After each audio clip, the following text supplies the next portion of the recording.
Assalamualaikum warahmatullahi wabarakatuh. Jumpa lagi dengan Ibu. Pada video kali ini kita akan melakukan pembelajaran atau pelajaran prakarya bab 2 dengan judul Usaha Jasa Profesi dan Profesionalisme. Nah, pada masa pandemi sekarang kan kita dianjurkan pemerintah supaya berdiam diri di rumah aja, meminimalisir kegiatan di luar rumah. Nah, cocok nih pada pelajaran kali ini bisa kita jadikan acuan atau bisa kita jadikan inspirasi supaya kegiatan berdiam diri di rumah kita itu jadi lebih maksimal dan bermanfaat, dan bisa kita jadikan peluang. Peluang apa? Peluang usaha atau peluang agar kita lebih produktif. Bagaimana caranya? Yuk simak materinya berikut ini. Sebelum memulai pelajaran hari ini, jadi sekali lagi harus kita tekankan bahwa yang paling penting adalah konsep diri. Apa itu konsep diri? Konsep diri itu merupakan penentu sikap individu dalam bertingkah laku. Jadi apabila kita berpikir bahwa kita akan berhasil, maka insya Allah keberhasilan itu akan menyertai kita.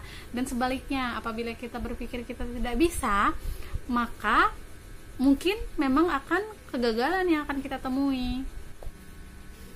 Jadi sangat penting untuk kita berpikir positif bahwa kita akan berhasil, bahwa kita bisa. Itu akan mensugesti diri kita sendiri. Jangan pernah berpikir bahwa kita tidak bisa, kita tidak mampu. Nah, dengan berpikir seperti itu negatif, maka sama saja kita mempersiapkan sebuah kegagalan untuk diri kita sendiri. Ya, sekarang kita berbicara tentang usaha, jasa, dan profesionalisme. Bagaimana tuh konsepnya? Nah, jadi kan sekarang kalian sudah kelas 12. Ini sudah semester 1, tidak berasa. Sebentar lagi akan semester 2. Di semester 2 akan sangat tidak terasa lagi. Tahu-taunya kalian akan menghadapi kelulusan. Nah, ketika lulus nanti, apa yang akan kalian rencanakan? Nah, itu bisa kita pikirkan dari sekarang ya. Jadi, ada beberapa pilihan setelah kita lulus nanti. Apa saja? Yang pertama, kalian melanjutkan pendidikan. Yang kedua, kalian bekerja. Nah, dan yang ketiga, ngapain? Berbisnis. Bu, bagaimana kalau melanjutkan pendidikan dan berbisnis? Bisa saja. Nah, dan setiap rencana itu pun perlu persiapan. Kalian bisa menargetkan sesuatu dari sekarang dan bisa mempersiapkan langkah apa saja nanti yang akan diambil untuk mewujudkan apa yang sudah kita rencanakan tersebut. Oke. Bu, bagaimana Bu kalau mau bekerja dan berbisnis? Atau Bu, bagaimana Bu kalau mau sekolah lagi, melanjutkan ke perguruan tinggi dan sambil berbisnis? Nah, itu oke-oke saja. Makanya hal tersebut sudah kita rencanakan dari sekarang agar kita bisa menggambarkan langkah-langkah apa saja yang harus kita lakukan agar bisa merealisasikan rencana-rencana yang sudah kita susun tadi. Untuk pilihan pertama, melanjutkan pendidikan. Kalian bisa melanjutkan pendidikan yang berbentuk universitas, institut, sekolah tinggi, politeknik, atau akademi. Ya, bisa juga ke negeri atau swasta atau perguruan tinggi kedinasan. Kemudian untuk pilihan tersebut ya pasti ada yang harus kita persiapkan. Nah, bagaimana tesnya, apa saja persyaratannya, apakah kalian bisa memenuhi persyaratan tadi. Jadi itu bisa kita persiapkan dari sekarang. Oke, selanjutnya ke pilihan kedua, yaitu bekerja. Nah, bedanya anak SMA atau madrasah aliyah dengan SMK.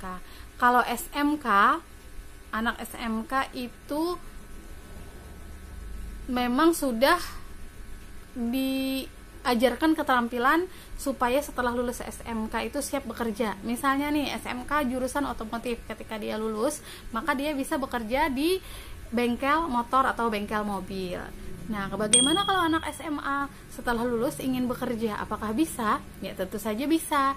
Tapi sebelum bekerja ada hal-hal yang harus kita kuasai atau persiapkan agar si penerima, orang yang menerima kita bekerja itu percaya untuk menyerahkan sebuah tugas atau pekerjaan kepada kita itu bahwa memang kita mampu untuk melakukan pekerjaan yang kita inginkan tersebut. Kita apabila ingin bekerja, maka kita dapat membekali diri dengan sertifikasi kompetensi. Apa itu sertifikasi kompetensi?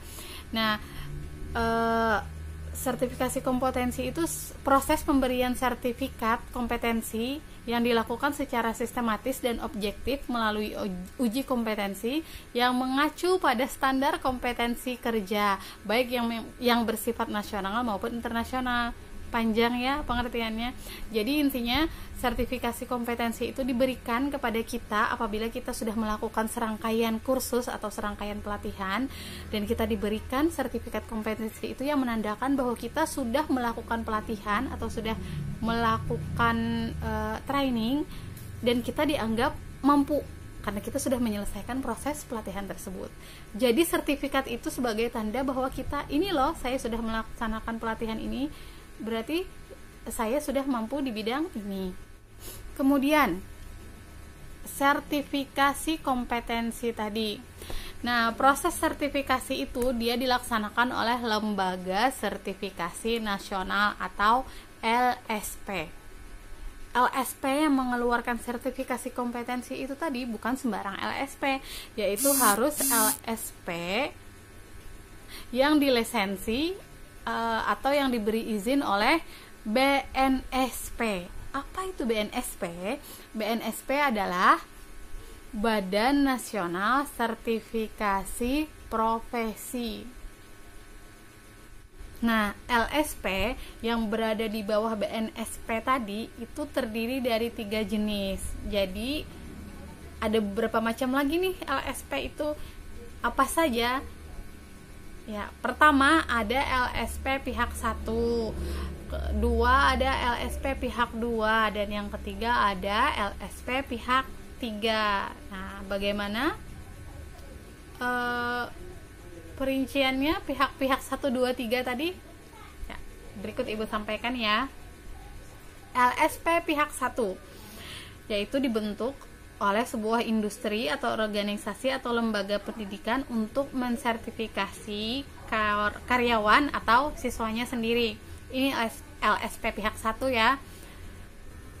Ibu contohkan untuk LSP pihak 1, misalnya nih sekolah kita MAN 3 Hulu Sungai Selatan mengadakan pelatihan komputer yang program tersebut berlangsung selama 3 bulan. Jadi ini misalnya nih siswa setiap pulang sekolah mengikuti kegiatan selama 3 bulan tadi, yang setelah program itu selesai maka siswa tersebut akan mendapatkan sertifikat yang tertulis bahwa si A telah menyelesaikan program selama 3 bulan dan menguasai beberapa program, misalnya nih Microsoft Word, Microsoft Excel, Canva, atau editing video. Nah, jadi ada ya sertifikat fisiknya.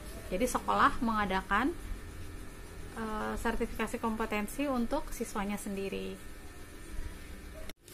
LSP pihak 2 yaitu dibentuk oleh sebuah industri atau organisasi untuk menyertifikasi mitra atau pemasoknya. Di sini Ibu contohkan misalnya sebuah perusahaan sawit di Kalimantan Selatan kan mempunyai beberapa pemasok dari beberapa daerah. Ada daerah Batu Licin, daerah Tanjung, daerah Balangan, contoh nih ya. Kemudian si perusahaan kelapa sawit ini mengadakan pelatihan kepada para pemasoknya untuk menyamakan standar, visi misi, kode etik. Nah, agar si para pemasok ini mengerti bagaimana standar perusahaan, bagaimana kode etik perusahaan. Jadi bisa sejalan. Selanjutnya LSP pihak 3 yaitu LSP ini dibentuk oleh asosiasi industri, asosiasi profesi secara kolektif untuk mengakses dan menyertifikasi kompetensi pekerja profesional di sektor industri masing-masing. Nah, untuk LSP pihak ketiga ini Ibu contohkan Asosiasi Guru Indonesia, Persatuan Guru seluruh Indonesia itu mengadakan pelatihan untuk guru-guru, yang mana guru yang dibekali pelatihan atau keterampilan tadi kan nantinya akan terjun ke sekolahnya masing-masing. Jadi seperti itu. Contoh LSP 1. Nah, itu contoh dari LSP 123. Nah, untuk yang menonton yang lebih tahu kalau mungkin ada kekeliruan dalam contoh yang saya berikan, mungkin bisa dikoreksi ya. Sebelumnya saya ucapkan mohon maaf dan terima kasih. Oke, next, bagi yang memilih berbisnis, kan sudah banyak kita lihat kisah pebisnis yang sukses walaupun cuma lulusan sekolah menengah. Nah, jika memiliki minat di dunia bisnis, kalian bisa mengembangkan ide-ide dan mengubahnya menjadi bisnis yang menjanjikan. Yang dibutuhkan adalah kita pintar membaca peluang. Banyak bidang yang bisa kita geluti untuk berbisnis, diantaranya fashion, kuliner, fotografi, desain, dan bidang-bidang lainnya. Banyak sekali pilihannya. Nah, untuk mengulik lebih dalam materi tentang usaha, jasa, profesi, dan profesionalisme akan kita bahas pada video selanjutnya. Tetap semangat, seperti cuplikan lagu Agnes Monica. Hidupmu itu adalah kamu, bukan kata tidak mampu, tak peduli usiamu. Aku muda, aku bisa. Ya, kamu muda, kamu bisa. Semangat. Wassalamualaikum warahmatullahi wabarakatuh.